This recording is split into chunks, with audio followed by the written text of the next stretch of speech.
On the first 2 attempts, I hit this place where I was just before it would have been too late. Just before it would have been too late, always just saw this flicker of light, this flicker of hope. So I just turned around, just kept driving and went back home. On the third time, I just had an argument with my girlfriend, and in that place, I left that house, got in the car, and entered into this panic attack. So now I'm driving home with a panic attack, crying, barely able to see the road, along this highway that's like 90k an hour was the speed limit. And I was coming up to this tree, and I remember so clearly the voice in my head say, "Nah, you're done."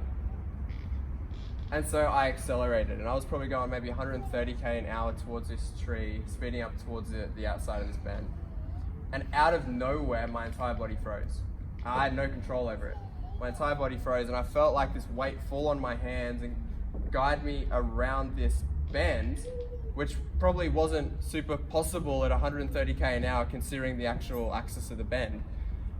And I was like, in the state I was in, being in the middle of a panic attack, not having a mental clarity, not having any idea of what I was doing, I just fobbed it off as like, okay, that was weird. I must have just done something I didn't even cognitively say I was going to do. Does that make sense?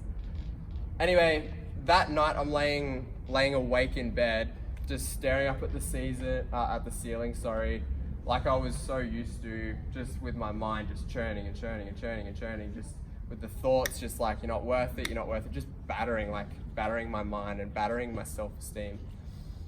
And in that night, I made the decision to go see a doctor, right? So I booked an appointment, and my intention was to go to the doctor to get sleeping pills.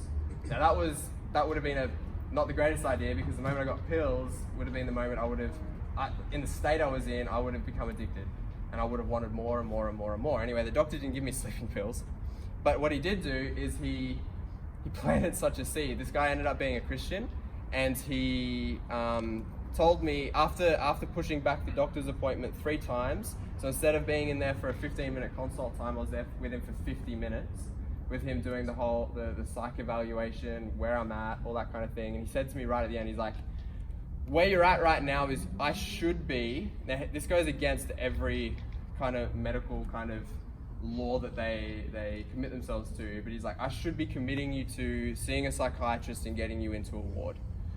I should be doing that, but right now, because of your history with your parents being Christians, all that kind of thing, and because I'm of the faith as well, I'm gonna push that aside and tell you this: sometimes you just need to cry out to God, and God will meet you exactly where you're at. And I laughed at him and walked out. But that was a seed, right? Now that night, I'm on a hill where I was living. There's like an oval kind of area. I was on a hill, wrapped up in a blanket with my girlfriend at the time, and she was asking me about how the appointment went.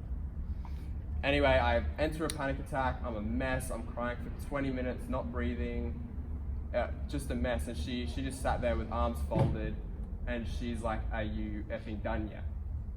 Now that cut me to the core, because number one, she's the only person I can confide in, and so now I'm just going bang. I just fell even harder into that pit of just darkness and anxiety and depression. And anyway, that night after that had happened, after I'd calmed down from the anxiety attack and she had left, I just reasoned with myself, I need to break up with this girl.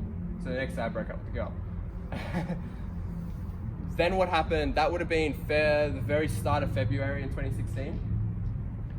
Fast forward towards the end of March, my family, who I had no relationship with, had planned a trip down to Newcastle to see other family for Easter.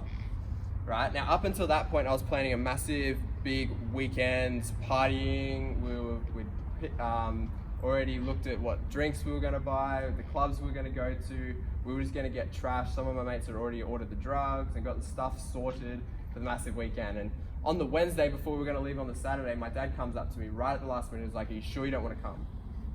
And I'm like, something said yes for me. So I ended up leaving on the Wednesday, and I drive on the Saturday, and I drive down to Newcastle with my family.